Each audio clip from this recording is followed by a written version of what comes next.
This is the ages and whereabouts about all the GTA protagonists in 2024. Let's start off with Claude. He is from GTA 3, and also he is known to never speak in the game. Now we really don't know much about his background, but we do know in 1992, Claude was a top contender in an illegal racing ring, and owned an abandoned garage in San Fierro, and also in that year he met Catalina. Now a little info about Catalina. She was a criminal in Red County in GTA San Andreas, and the leader of the Colombian cartel in GTA 3, and she was also known for dating another GTA protagonist, Carl from GTA San Andreas, but we will talk about that later. Let's get back to Claude, but we do know that he was betrayed by Catalina at the start of the game when they robbed a bank in Liberty City, but Catalina turned on her boyfriend Claude, shooting him and leaving him for dead, just for him to get arrested and sentenced to 10 years in prison. But Claude escapes from a police convoy after the Colombian cartel attacked the convoy to free the Oriental gentleman Claude, and 8-Ball escape to a safe houses, and after going to Luigi's sex club, that's where the owner, Luigi Gottarelli, gives Claude his first job in the city, to drive Misty from the hospital back to the club. Now he continued to be employed by Gottarelli, and later in the game he gets his revenge, after destroying a helicopter piloted by Catalina. Killing her after GTA 3, he was seen in GTA San Andreas, which he makes a minor appearance, but his latest appearance was in GTA 5 Online, where we can pick him to be a dad. He does look a bit older, and that's because he would have been 55 in GTA 5. Carl Johnson was born in Los Santos to a single mother, Beverly Johnson, and his three siblings, Sean, Kendall, and Brian.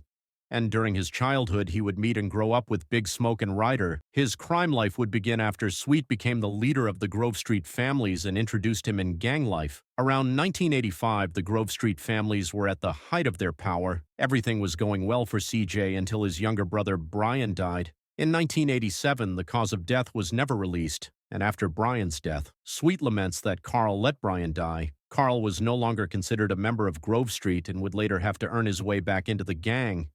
So that's when CJ would decide to leave and move to Liberty City. When he arrived, he began working with Joey Leone.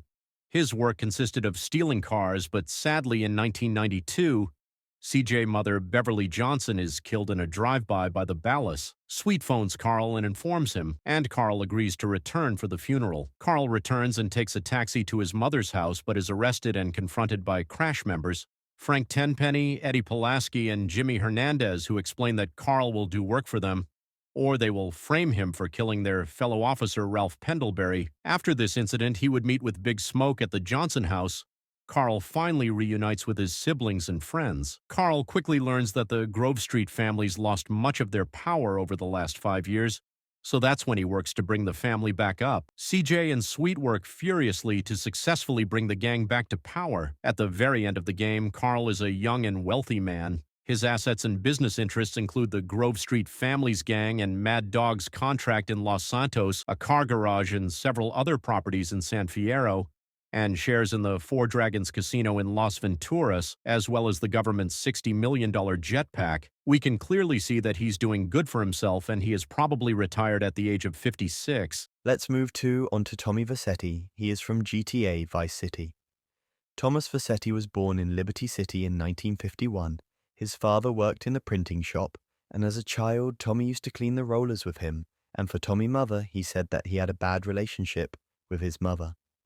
Tommy had planned to follow his father's footsteps, but his life would turn to crime, and in his childhood he would make friends with Sonny Forelli, his future employer, in 1971. Tommy joined the Forelli crime family. He continued to work with the Forelli family, and in 1971, Sonny, the head of the family, would send Tommy to kill a man in Harwood. During the hit, Tommy was ambushed by a group of gang members, but Tommy was lucky enough to survive, but he was arrested and convicted of 11 counts of murder. Tommy was initially sentenced to death for the murders, but his sentence was commuted. Tommy remained in prison for 15 years. In 1986, Tommy is released from prison after Sonny pulls some strings, fearing that Tommy is too well known in Liberty City, so Sonny sends Tommy to Vice City. Tommy flies to Vice City along with Harry and Lee. This is where Tommy begins building his own criminal empire and making a gang called Vercetti Gang. Now after Vice City, we really haven't heard that much from Tommy, but he was mentioned in San Andreas when CJ said, "Who the fuck is Tommy Rosenberg?" also calls Vercetti during the introduction. Video of the aforementioned game, Tommy's secretary answers and tells Ken that Tommy is not taking calls. This is the moment where Rosenberg discovers that Vercetti was ignoring him. Tommy is also mentioned on Kemple's website in 2002 under the list of social problems of the 1980s, saying, "See Tom, I didn't mention your name nowhere. Maybe you won't get us killed now." Okay, this could mean that Tommy is still alive and in power during the early 2000s. What I reckon is that he is still running a powerful business, but the location, I don't know. Our next character is Niko Bellic. This is what we know about Niko and his upbringing. He was born in Yugoslavia in 1978 to a Serbian family. It was implied that his father was an abusive alcoholic, but he did love his mother, Milica Bellic. Niko also mentions the house where he grew up in did not have electricity until he was 12. Niko grew up in Yugoslavia, where he would join the army where he fought in the Yugoslavia wars. Now, sadly, Niko reveals that he had a brother who died during the Yugoslav wars. After the war, Niko was looking for work. That's where Niko spent the next decade working in the European criminal underworld, which led to his arrest. After his release from prison, he began working for a human trafficking ring, and then Niko would get the idea to move to Liberty City. So Niko spent 7 months on a cargo ship, which eventually smuggled him into Liberty City, and that's where we meet his cousin Roman. Now Roman had already moved to America to start a new life in Liberty City.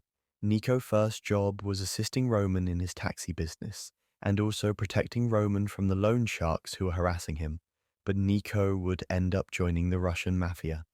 Now, we don't know much about what happened to Niko, but at the end of the game, a Weasel News report states that Niko is wanted for questioning by the police, although not as a suspect for the events that happened at his cousin's wedding. But we do hear about him in GTA 5, when setting up for a heist. Lester would mention to Michael that he knew an Eastern European guy making moves in Liberty City, but would later say he went quiet. But if you pick Packy, he begins talking about his most successful job in Liberty City, and then mentions Niko, revealing that he doesn't even know what became of him, and that he is probably dead. And there is also an Easter egg in GTA 5. If you're playing as Michael, go to the dining room table, and you will see Jimmy on his laptop with the screen displays on Life Invader, and you can see Niko profile on Life Invader. Niko will be 46 in 2024. Luis Fernando Lopez Luis is of Dominican descent and was raised in Liberty City. His mother is Adriana Lopez, his older brother Ernesto Lopez, and his younger sister Leita Lopez. His father was a U.S. Marine who abandoned them while they were young. Luis discovered a hobby for rapping, but he was very embarrassed because many people used to laugh at him while rapping. His childhood would be full of crime, and in 2000, when Luis was 17, he was sent to juvenile hall because he shot and injured a teacher. In 2001, he was arrested again for stealing cars during his time in prison. His brother and sister had both left Liberty City and started families. As a result, Luis became their mother's primary source of income, so in 2005, he would get a job from nightclub owner gay Toni Prince as his bodyguard. In 2008, Tony struggles to keep his clubs open and borrows money from several loan sharks across the city, including the Ancelotti crime family, only to end up severely in debt. But that's when you end up doing a lot of criminal activities, and at the end of the game, after completing the main story, Luis is finally out of debt and calls his mother, who tells him that she is proud of him for the first time in the game and tries one last time to convince him. Go to college in 2024, he would be 45 and probably still living in Liberty City after he said that he wants to stay in Liberty City. Victor Vance from GTA Vice City Stories. Victor is a former soldier who was looking to earn money for his dysfunctional family, and while in Vice City, he was convinced by his superior Jerry Martinez to get involved in the drug dealing to earn money quicker. But Victor was against the idea until betrays Victor and gets him kicked out of the army. This is where his life of crime begins. He would be with various criminals and gangs to make money, and eventually begins building his own criminal empire, the Vance crime family. He would also do this with the help of his brother Lance. They would become a powerful gang, and Victor even go revenge on Jerry, killing him after living the criminal life. Him and his brother decide to retire from the criminal life and leave Vice City. However, the two of them get back in the drug dealing business 2 years later and set up a deal with Tommy Vercetti. But this will go terribly wrong when the deal gets ambushed, and it would result in the death of Victor. But Lance later manages to avenge his brother's death and kills Diaz, the man who set up the ambush. But sadly, Lance would end up getting killed by Tommy. Lance would be killed at 32, and his brother Victor would be killed at 30. Toni Cipriani was born on November 16, 1963, to Ma Cipriani and an unnamed father who was a member of one of the city's mafia families. He lived with his parents in their restaurant and later became involved in Liberty City's criminal underworld, and just like his dad, he ended up joining the mafia to follow on his father's steps after joining the mafia. It would end up killing a rival member, which would cause him to leave Liberty City and to lay low, but in 1998 he returns ready to continue his life of organized crime, but he moved on to work for a millionaire and mayor candidate Donald Love. His job involved fighting the Forellis in order to help the Leones own the city hall while protecting Donald. But by 2001, Toni has become one of the highest-ranking members of the Leone family. In 2001, Toni still lives with his mother and has frequently been seen in his family-run restaurant,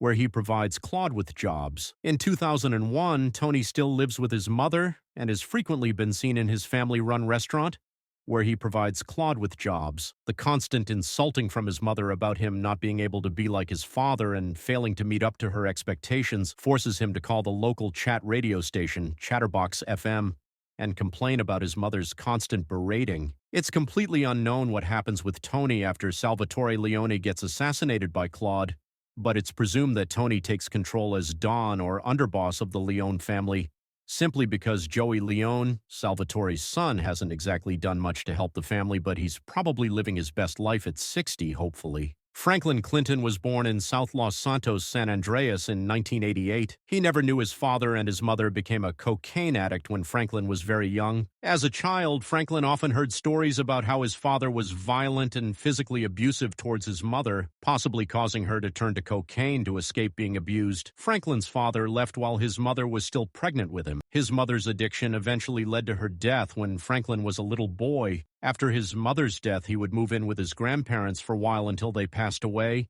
which he and his Aunt Denise moved into a house on Forum Drive, left to them by Franklin's grandmother in her will. Franklin attended Davis High School along with Lamar Davis, Tanisha Jackson, and Tanya, but was expelled for assaulting a teacher. And even around this time, him and Lamar would try their first heist by going to a small bank. During their first bank robbery, they stole $2,000 but could not keep the money because a dye pack exploded. After this, Franklin and Lamar would begin working at Simeon Yatarian, who owns a car dealership. During one of the car robbery, he would end up meeting Michael DeSanta. Michael was born in the 60s as a child. He did not have the luxuries because he grew up in the deprived environment of a trailer park. With his parents at a young age, Michael was abandoned by his parents, which made him strat a life of crime. According to himself, he was imprisoned twice by the time he was 20, his first robbery in 1988, where he managed to steal $10,000 from a small business, and after he associated himself with Lester Crest, an exquisite planner who would later assist Michael in arranging heists and other tasks. Michael met Trevor Phillips while escorting cargo across the border. Trevor was born and raised in Canada, near the border with the United States, but his childhood itself was an unhappy one. His father was physically abusive towards him, while his mother was emotionally abusive, overbearing, treated him with condescension, and saw him as a useless boy who cared little about her. When he was a child, Trevor's father abandoned him in a shopping mall, which Trevor later burned down in retaliation. Trevor also had a brother named Ryan, whom Trevor was not fond of. Ryan died in an accident prior to 2013. Trevor, Michael, and Franklin would team up with Lester to set a heist which will get them $40 million each. And in 2021, we see Franklin in his office running his own business with Chop on his side during this. Franklin mentioned that he has his own family and living luxuries, and we even see Lamar, who is selling cannabis. And in 2021, we can see Michael, who look a lot older with all white hair. Trevor was last seen 2013, still setting up heist.